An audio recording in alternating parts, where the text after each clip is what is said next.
성도 여러분, 한 주일 동안 평안하셨습니까? 하나님의 성전에 올라오신 우리 손님들과 또 성도님들 참 좋으신 주님의 이름으로 환영드립니다. 하나님의 은혜가 이 시간 우리의 심령 속에 풍성하게 임하게 되시기를 간절히 바랍니다. 하나님의 말씀 베드로전서 2장 9절 말씀을 본문으로 봉독하도록 하겠습니다. 오직 너희는 택하신 족속이요 왕같은 제사장들이요 거룩한 나라요 그의 소유된 백성이니 이는 너희를 어두운 데서 불러내어 그의 기이한 빛에 들어가게 하신 자의 아름다운 덕을 선전하게 하려 하심이라. 오늘 설교의 제목은 나는 누구인가. 저희가 2018년 올해 한 해 중점적으로 온 교우들이 마음을 모아야 될 사명이 무엇이라고 설명을 드렸습니까? 키워드가 뭐라고요?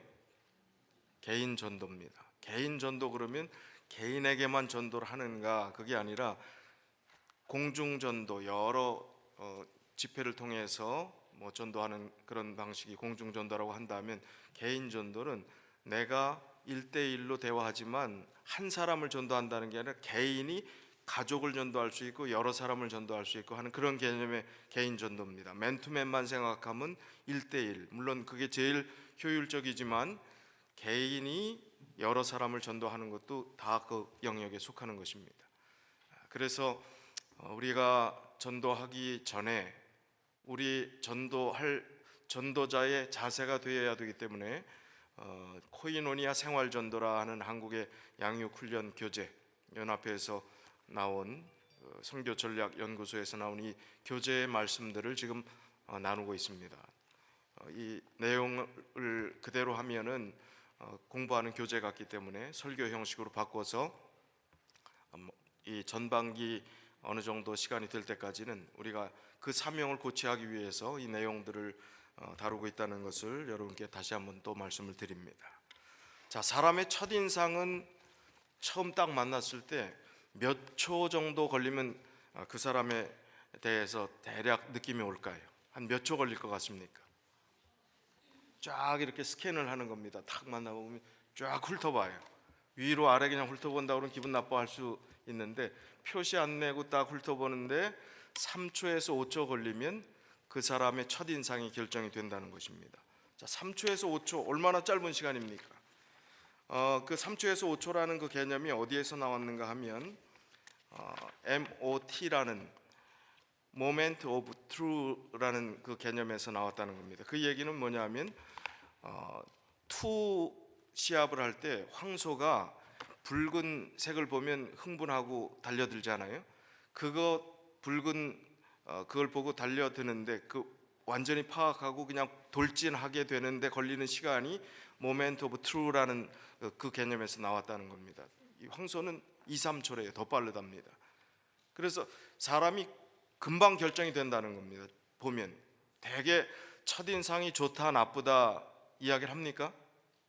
우리가 첫인상이 좋다 나쁘다 이야기를 합니다. 그래서 첫인상 3초 내지 5초 내에 결정될 그 첫인상을 여러분 인상을 쓰면 되겠습니까? 최대한 처음 만나는 사람에게는 어떤 자세가 필요해? 밝고 예의 있고 친절한 그런 인상을 주는 것이 필요합니다. 처음에 인상 쓰고 있으면 처음에 아무리 자기의 삶이 힘들고 고달퍼도 그런 모습이 첫인상이 된다면 그 다음에 이 첫인상을 회복하기가 쉽지 않습니다. 그래서 그런 마음의 자세가 필요합니다. 근데 이 첫인상 3초에서 5초 동안 어떻게 그렇게 사람 생각이 좋은지 심리학자들이 세 가지를 생각한대. 3초 내지 5초 동안 그 사람에 대해서 세 가지를 생각을 한답니다. 첫째는 뭐냐면 저 사람이 첫인상 딱 보고 좋은 사람일까 나쁜 사람일까 그 생각을 한답니다. 두 번째, 저 사람이 예의 바르고 중요한 사람인지 아니면 무례하고 별 볼 일 없는 사람인지 딱 그 생각을 한답니다. 세 번째, 저 사람은 나한테 유익할 사람일까 아니면 나에게 손해를 끼칠 사람일까 그렇게 생각한답니다. 짧은 시간에 어떻게 그 생각이 다 들어가는지 모르지만 일단 학자들의 분석에 의하면 그렇습니다. 자, 우리 나는 누구일까? 내가 다른 사람에게 비춰졌을 때 다른 사람들은 나를 향해서 어떤 인상을 가질까? 참 중요합니다. 우리 코이노니아 생활전도라는 것은 나의 삶을 통해서 하나님을 소개하는 것입니다. 나의 삶의 모습을 통해서 그리스도가 증거되도록 준비하는 것을 의미하는 것입니다. 그래서 첫인상이 참 중요합니다.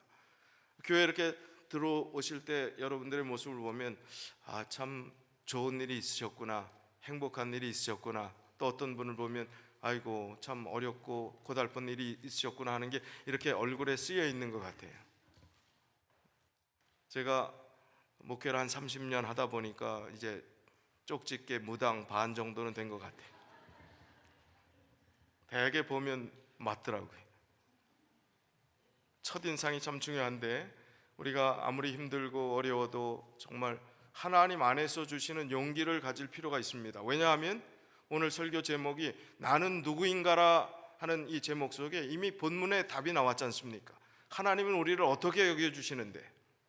왕같은 제사장, 택하신 족속, 거룩한 나라, 그의 소유된 백성으로 여겨주시는데 얼마나 귀한 존재입니까?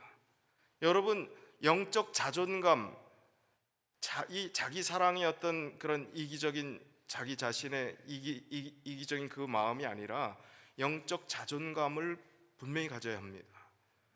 굉장히 중요한 것입니다. 내가 하나님 안에 귀한 존재라는 사실을 깨닫고 행복하지 않은데 어떻게 다른 사람을 전도할 수 있겠습니까?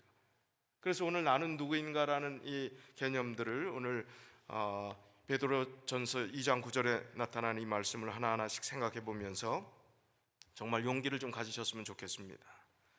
네 가지 측면의 정체성을 오늘 본문의 말씀이 설명하고 있습니다. 그리스도인의 네 가지 정체성. 첫째는 택하신 족속이라는 것입니다. 하나님께 택함을 받았다. 택함을 받았다 하는 것은 구별되었다는 것입니다. 물론 우리가 선택해서 예수를 믿게 되었고 우리가 이 자리에 왔기 때문에 택함을 받았다 하는 그 개념일 수도 있지만 하나님께서는 우리를 이 세상에 존재하기 전부터 하나님의 계획 속에 우리의 삶을 아시고 계시는 것이라는 겁니다.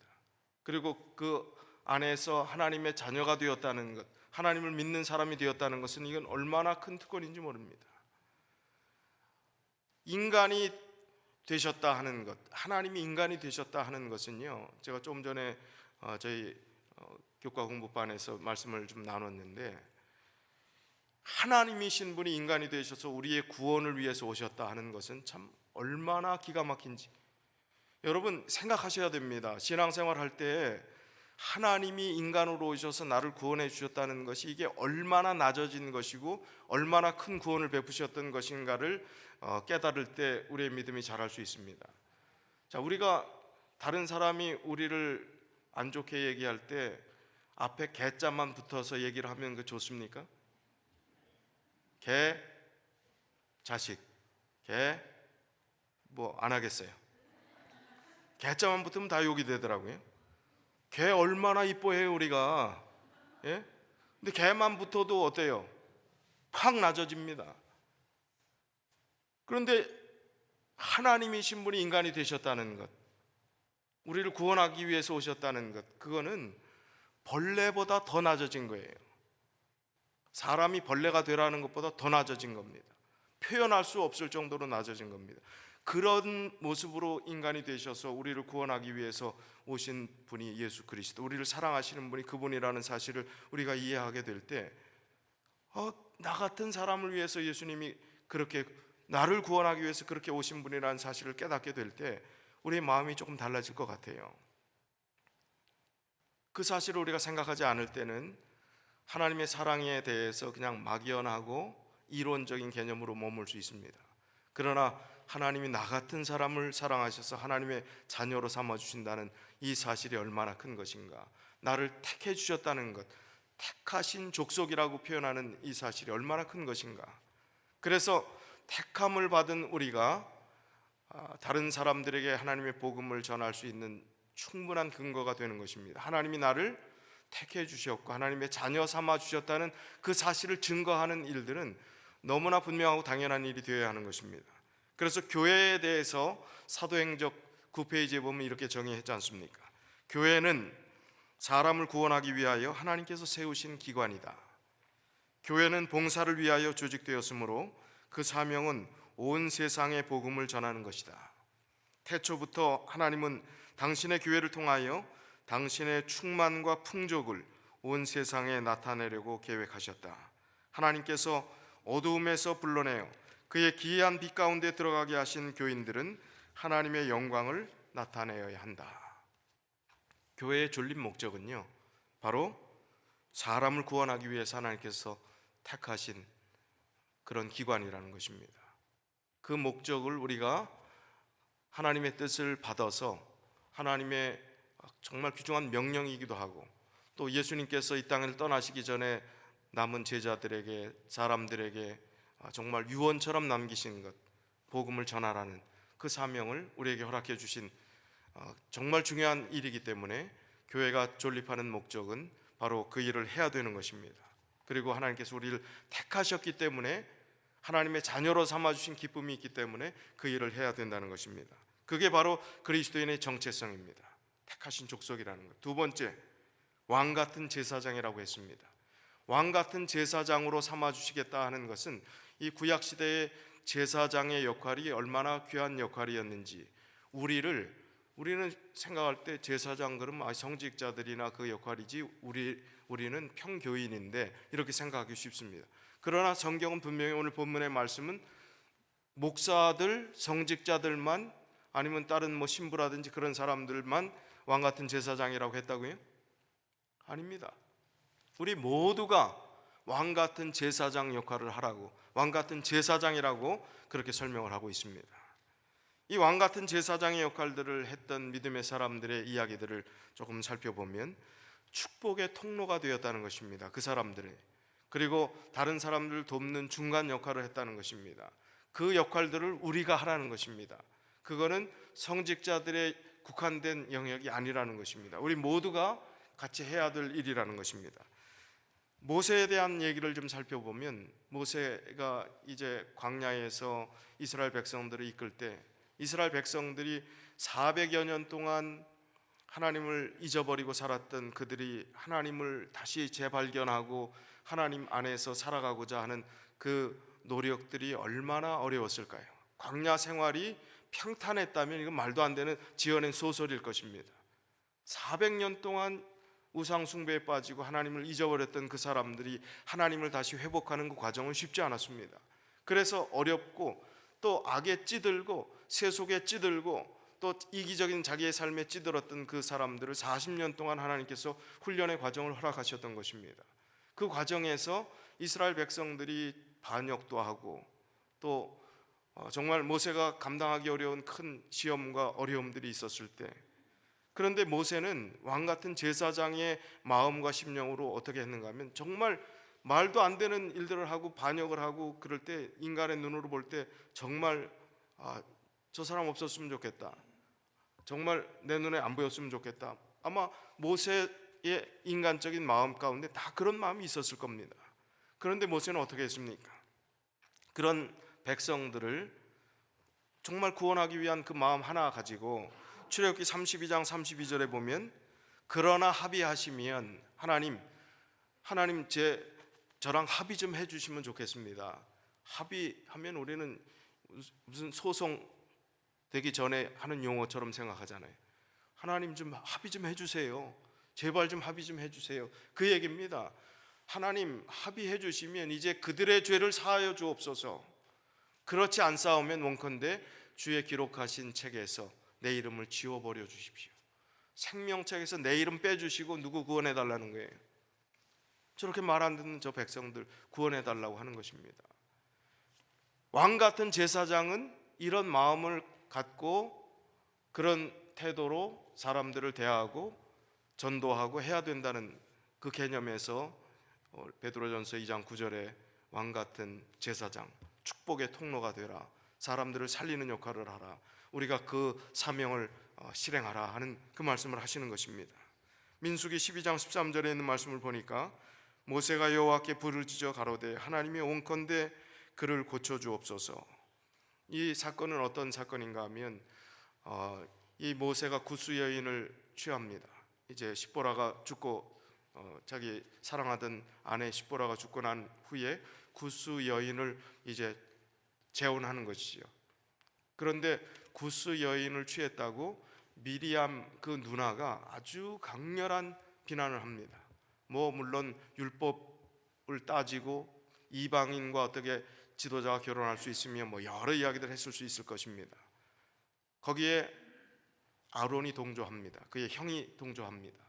왜냐하면 성경 구절을 보면 보통 여성의 이름, 남성의 이름이 같이 나올 때는 구약의 이름은 대개 남자 이름이 먼저 나와요. 아론과 미리암 이렇게 나와야 됩니다. 그런데 민수기 12장을 읽어보다 보면 그 사건에 통해서 미리암과 아론 이렇게 나옵니다. 그럼 누가 주동자란 얘기예요? 미리암이. 왜 아론도 같이 동조했는데 문둥병은 미리암만 걸렸나 이렇게 생각할 것이 아니라 주동자가 누구였는가를 봐야 됩니다. 하나님께서 미리암에게 문둥병을 허락하시고 교훈을 주셨습니다. 그런데 그 미리암을 향해서 이제 아론이 이제 좀 고쳐달라고 하나님께 당부해달라는 부탁도 했을 테고, 그 상황 가운데서 이제 모세가 기도하는 겁니다. 아무리 형제라도 그 민족의 정말 백성들을 이끌어갈 큰 사명들을 돕지는 못할 망정 그렇게 비난했을 때 얼마나 참 괴롭고 괘씸했을까요? 그러나 모세는 지면에 사는 모든 사람 중에 가장 온유하다 그렇게 표현할 정도로 온유한 사람, 이미 그리스도의 하나님의 크신 사랑 가운데서 하나님의 사람이 되었던 모세였기 때문에 이제 이런 이야기를 할 수 있었던 것입니다. 민수기 12장 13절, 모세가 여호와께 부르짖어 가로되 하나님이여 원컨대 그를 고쳐주옵소서. 그를 고쳐주옵소서.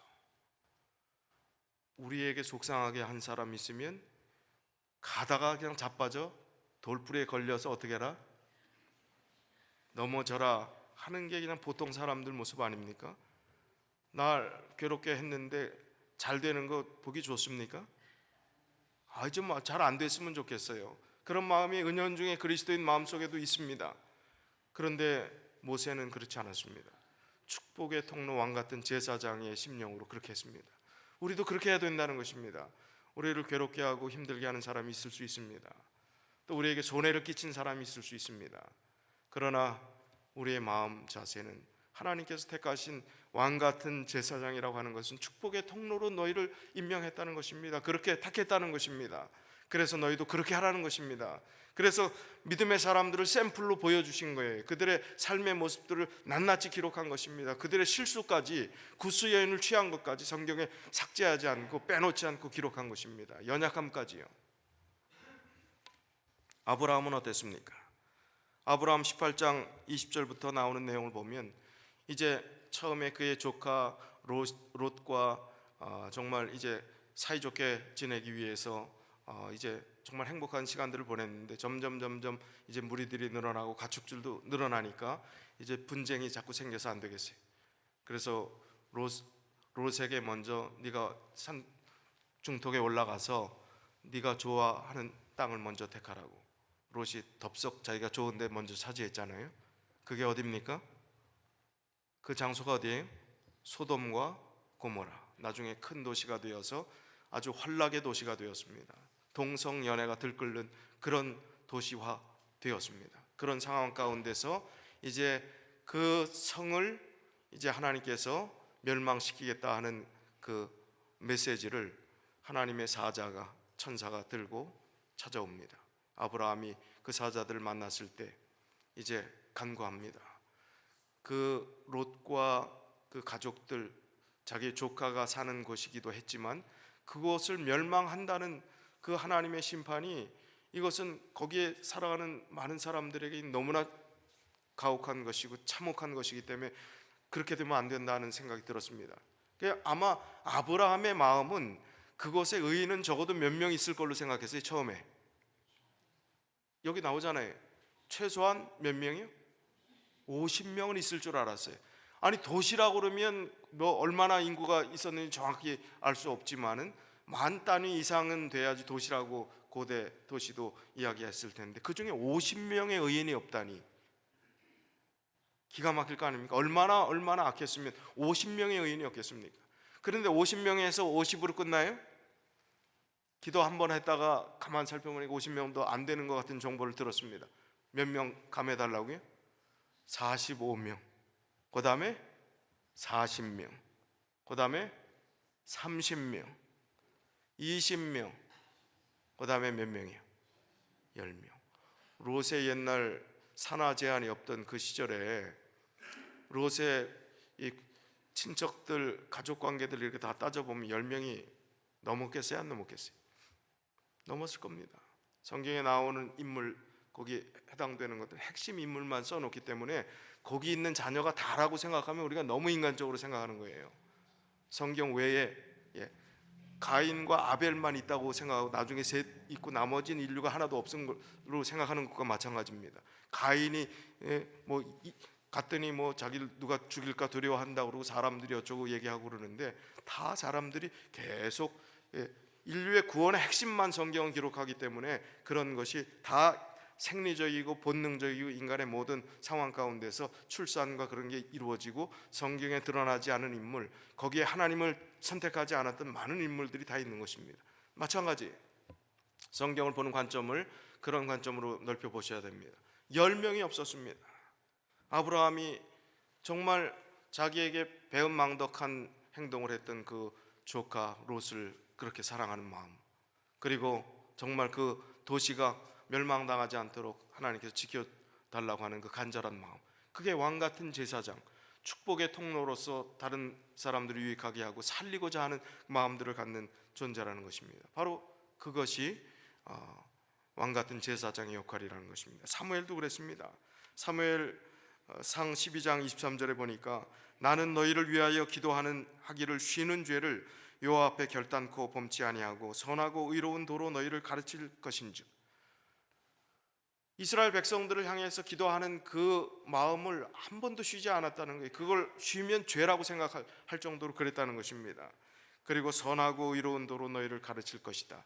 그런 마음가짐으로 그가 제사장의 역할, 왕같은 제사장이라고 표현한 그 역할들을 한 것입니다. 오늘 신약 시대 이후를 살아가는 우리들은 우리의 역할은 무엇입니까? 우리의 왕같은 제사장의 역할은 무엇입니까? 하나님께서는 우리를 왕같은 제사장으로 삼으셨다고 하셨는데, 그렇게 하신 이유는 지금 하늘 지성소에서 중보하고 계시는 대제사장 되시는 예수 그리스도를 따라서 내 이웃의 죄악을 위하여 기도함으로 하늘과 그들을 연결시켜 주어야 할 책임을 하나님께서 우리에게 부여해 주신 것입니다. 신약 시대 이후에 우리가 가져야 될 사명입니다. 왕같은 제사장의 역할을 해야 되는 것입니다. 사도행적 109쪽에 보면 인간들이 동료 인간들을 위해 일하는 것이 그분의 계획이다. 인간이 동료 인간들을 위해서 일하는 것이 하나님의 계획이라는 것입니다. 구원하기 위해서, 하나님을 깨닫게 하기 위해서, 왜곡된 신앙을 하는 사람들을 위해서, 잘못된 진리가 아닌 것을 믿는 사람들을 위해서 우리가 전할 사명을 하나님께서 우리에게 위탁하셨다는 것입니다. 세 번째는요, 거룩한 나라라고 그랬습니다. 세상의 빛과 소금의 역할들을 하는 존재가 되어야 됨을 강조하고 있습니다.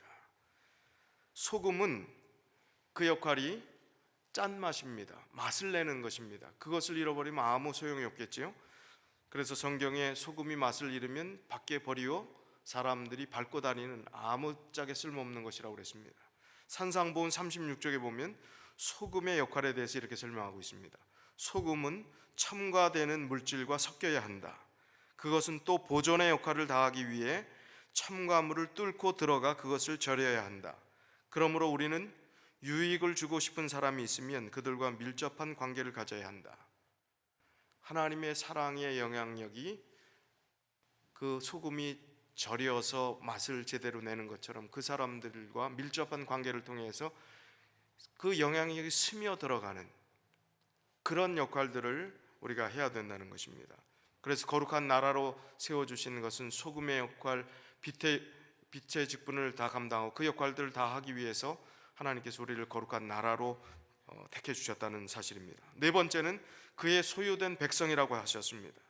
소유된 백성은 하나님의 일을 같이 하자 하는 동역자로 우리를 삼으셨다는 사실을 성경은 강조하고 있습니다. 디도서 2장 14절에 그가 우리를 대신하여 자신을 주심은 모든 불법에서 우리를 구속하시고 우리를 깨끗하게 하사 선한 일에 열심하는 친백성이 되게 하려 하심이니라. 예수님이 십자가에 돌아가셔서 우리를 구원해 주신 이유가 뭐라고요? 우리를 깨끗하게 해주신 이유가 뭐라고요? 구속하신 이유가 뭐라고요? 선한 일에 열심하는 친백성이 되게 하려 하심이라. 선한 일은 무엇이고 열심을 내야 될 일은 무엇입니까? 이 세상에 선한 일, 여러 가지 자선 사업도 할 수 있고 봉사도 할 수 있고 좋은 일 다 할 수 있습니다. 그러나 가장 좋은 일은 뭘까요? 영혼을 살리는 일입니다. 죽어가는 생명에게 생명을 주는 일입니다. 영생을 알려주는 것입니다. 그것만큼 소중한 게 어디 있습니까? 그것만큼 중요한 것이 어디 있습니까? 그것이 가장 소중한 것이고 선한 일이라고 하는 것입니다. 거기에 열심을 내야 된다 하는 말씀을 주시는 것입니다. 에베소서 2장 19절이요. 그러므로 이제부터 너희가 외인도 아니요 손도 아니요 오직 성도들과 동일한 시민이요 하나님의 권속이라. 너희는 이제 더 이상 이방인도 아니라는 것입니다. 손님도 아니라는 것입니다. 성도와 동일한 시민이요 하나님의 권속이라. 하나님의 넓은 의미에서 큰 가족이라는 것입니다. 예수 그리스도를 개인의 구주로 영접하고 우리 하나님 안에서 살아가는 그 모든 사람들을 주님께서는 이제 그의 소유된 백성이라고, 권속이라고, 동일한 시민이라고, 성도라고 이름 붙여 주셨다는 사실입니다. 하나님의 백성이 되신다는 것, 목자의 씨를 우리가 음미해 보면 얼마나 참 마음이 평화롭고 은혜가 되는지요. 하나님의 백성 가족이 된다는 것은 하나님과 함께 일할 수 있는 특권을 소유하는 것이 된다는 것입니다. 그것이 바로 복음 전도의 삶입니다. 주님께서는 우리에게 조력자, 동역자로서 같이 일하기를 원하시는 것입니다. 그리스도인 선교봉사 261쪽에 이렇게 말씀하십니다. 전도에 종사하는 모든 사람은 다 하나님의 조력자이다, 동역자이다. 하나님의 일들을 하는 사람들, 하나님의 일을 하는 것은 거창한 것이 아닙니다. 정말 작은 것 하나 가지고 우리가 이웃에게 하나님의 사랑을 전할 수 있는 일들이 얼마든지 있을 수 있습니다. 내가 할 수 있는 이웃에게 복음을 전할 수 있는 일은 무엇일까? 한번 생각해 보세요. 내가 왜 이 자리에 있는가 한번 생각해 보시면 그 답이 좀 나오지 않겠습니까?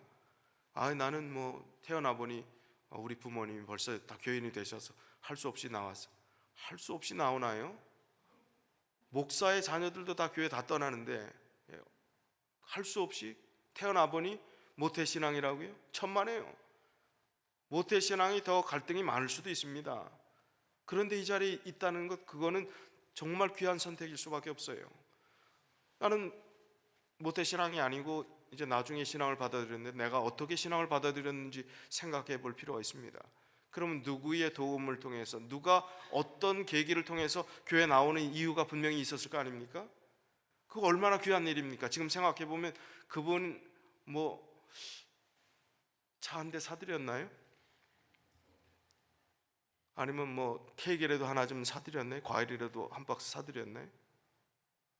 너무 고마워서 감사해서 아마 그렇게 하신 분도 있을지 모르지만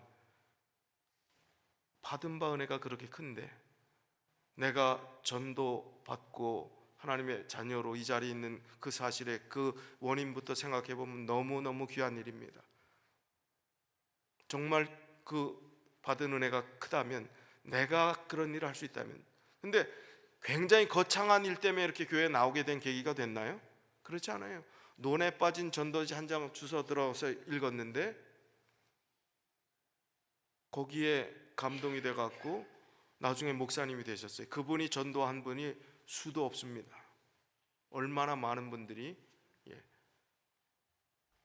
정시 일가 되시는 우리 교우님, 정근흥 장로님, 정근초 장로님 다 옛날 그 전도지, 논에 빠진 전도지 한 장 들었던 그 조부님 목사님 은혜로 이 자리에 계신다 하는 얘기를 제가 옛날에 들었던 것 같아요. 한국에서.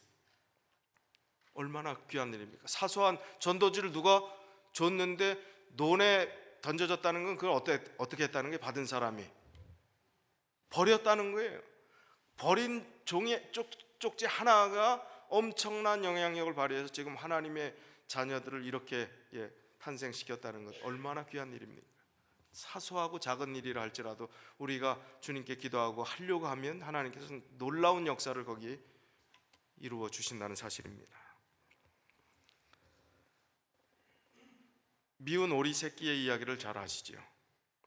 이 이야기를 통해서 우리의 소명을 다시 한번 우리 자신의 영적 자존감을 좀 회복했으면 좋겠습니다.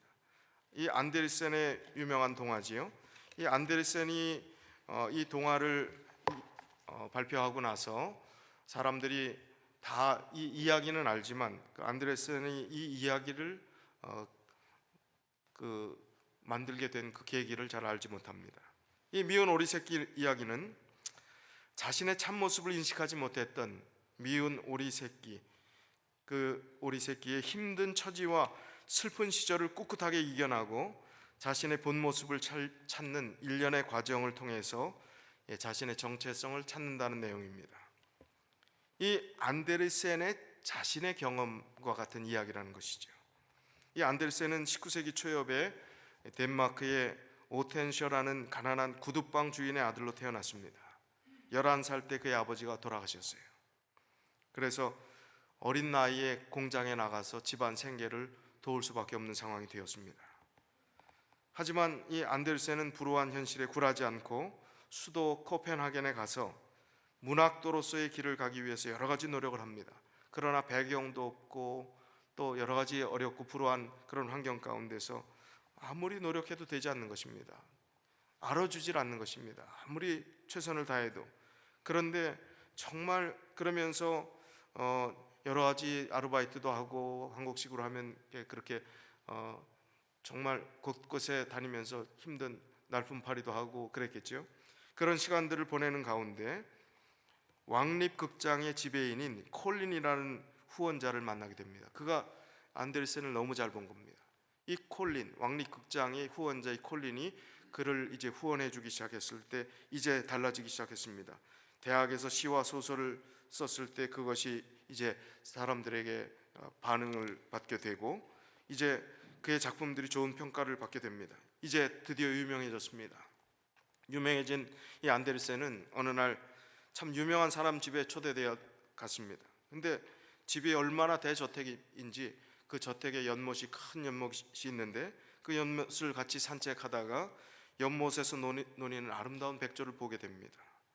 아, 정말 아름답고 품위 있는 새로구나 이렇게 감탄하고 있는데 저쪽에서 뒤뚱거리면서 뭐가 쫙 와요. 뭐가 왔을까요? 아니 이렇게 백조하고는 전혀 형편없는 뒤뚱거리는 아주 못생긴 미운 그야말로 오리처럼 생긴 그 새끼가 쫄래쫄래 따라오는데 그게 백조의 새끼라는 겁니다. 아니 저렇게 기품 있는 그 새가 지금은 어떤 모양이? 저렇게 볼품없는 모양일까?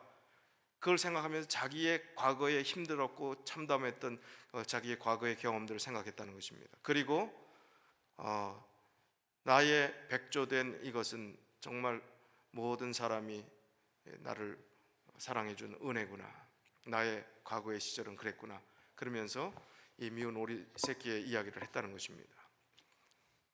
자, 우리는 하나님의 택하신 족속이요, 왕 같은 제사장이요, 거룩한 나라요, 또 하나님께서 우리와 같이 동역하자고 이야기하실 정도로 하나님의 정말 소유된 백성이라고 말씀하셨는데 우리는 백조란 말입니다. 우아한 백조예요. 그런데 스스로 나는 뭐라고 생각하고 있는 거예요?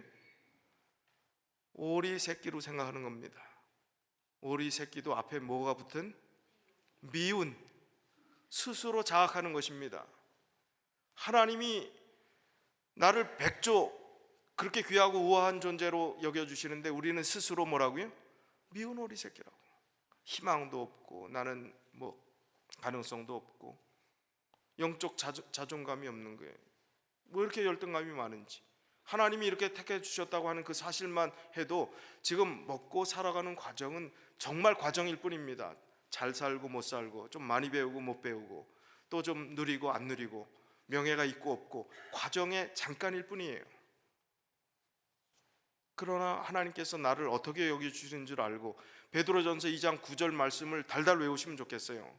특히 삶이 좀 버겁다고 생각하시는 분, 어렵다고 생각하시는 분은 아예 벽에 붙여놓으시면 좋겠습니다. 그리고 하나님이 나를 어떻게 여겨주신다고요?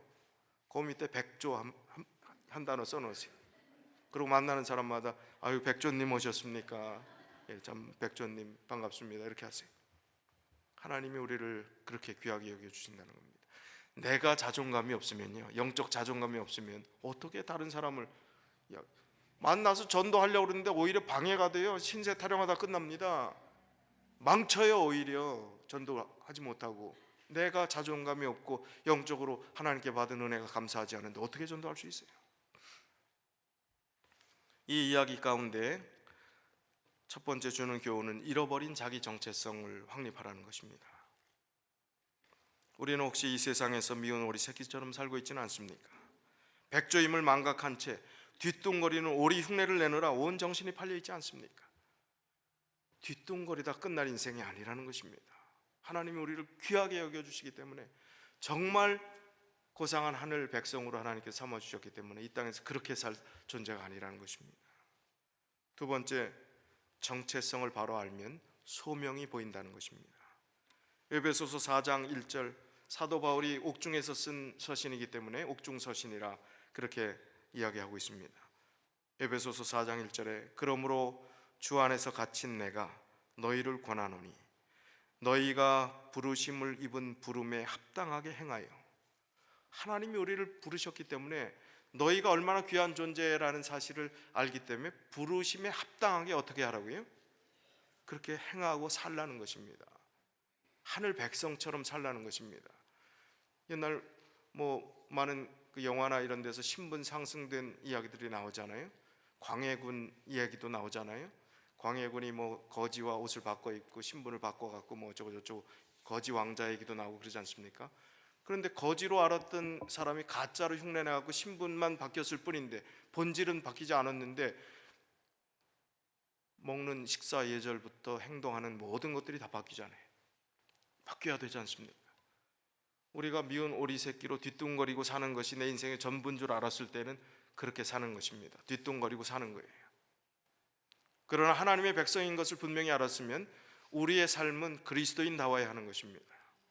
너희의 부르심에 합당한 그런 삶을 살라는 것입니다. 그렇게 행동하라는 것입니다. 고상하게 살라는 것입니다. 그리스도인답게 살라는 것입니다. 그 다음에 세 번째는 위대한 하나님의 계명과 지상 명령에 대한 우리의 소명을 분명하게 인식하고 그 말씀을 실천하고자 하는 마음이 생겨야 된다는 것입니다. 마태복음 22장 37절로 40절이요.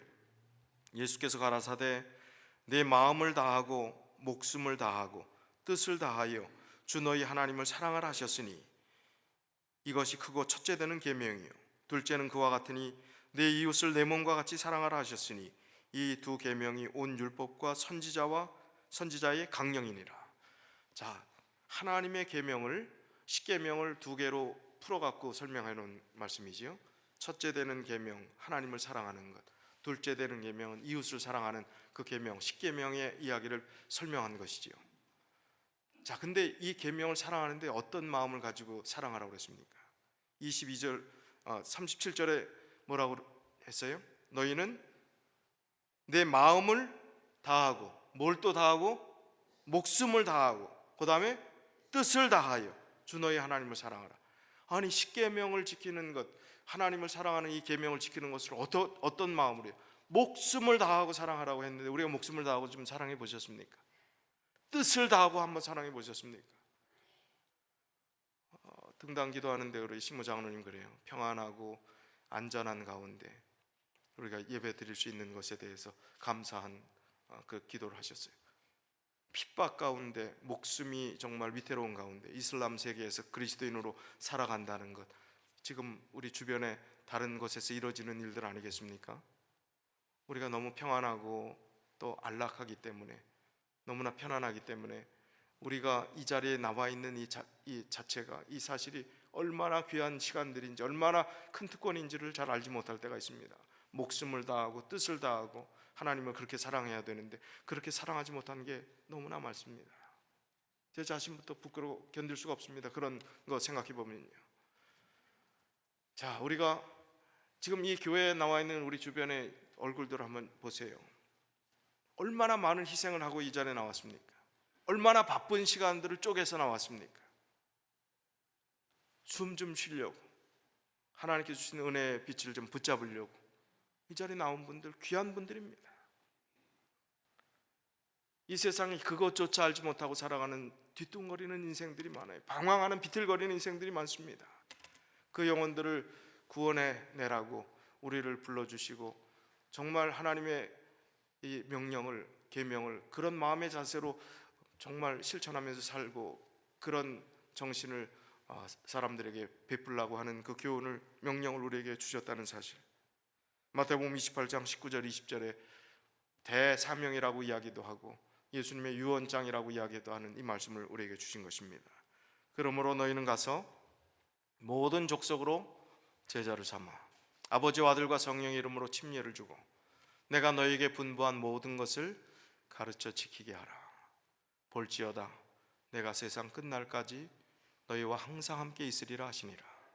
이렇게 할 이유는 예수님 그분께서 생명을 주시고 영생을 주시고 인간이 되셔서 우리를 사랑하신 그분께서 끝까지 같이 계시겠다고 하셨기 때문에 그 명령을 수행할 가능성이 있는 것입니다.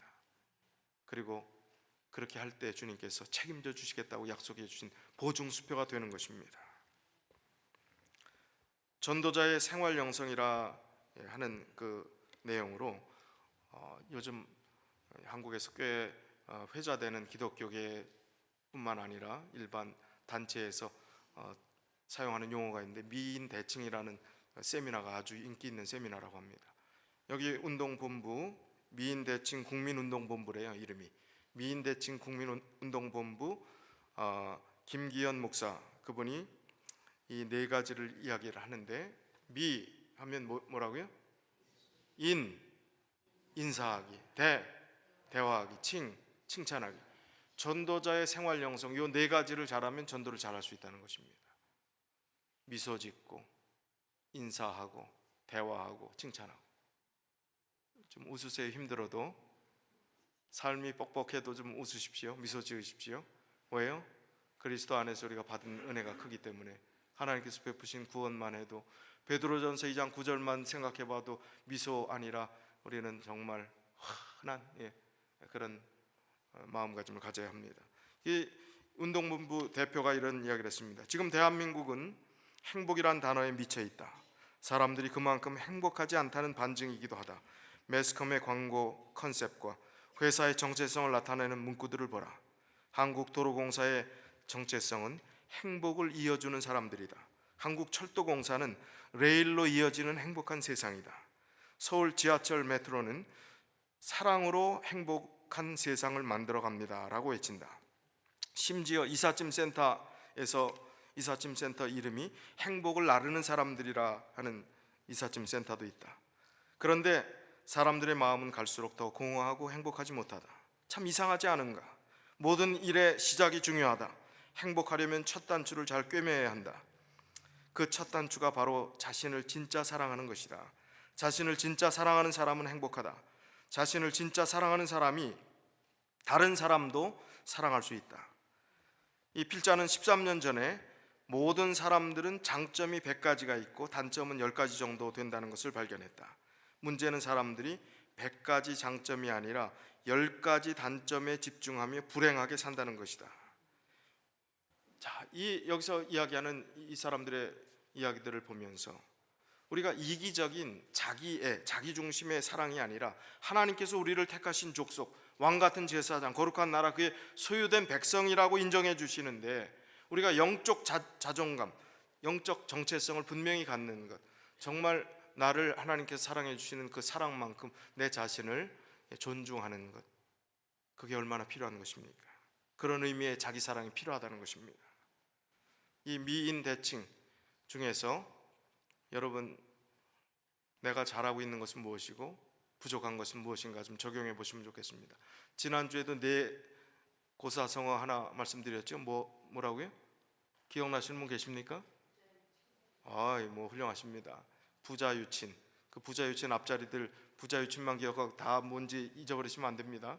부자 유친, 미인 대칭 잘 기억하셔서 정말 좀 힘 좀 내시면 좋겠습니다. 하나님께서 우리를 그렇게 여겨주셨으니까 힘낼 이유가 있습니다.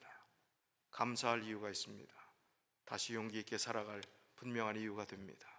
그래서 그런 우리 자존감, 영적 자존감을 회복해서 그 아름다운 모습으로 많은 영혼을 구원하는 우리 복된 믿음의 가족들이 다 되시길 바라면서 말씀을 줄이겠습니다.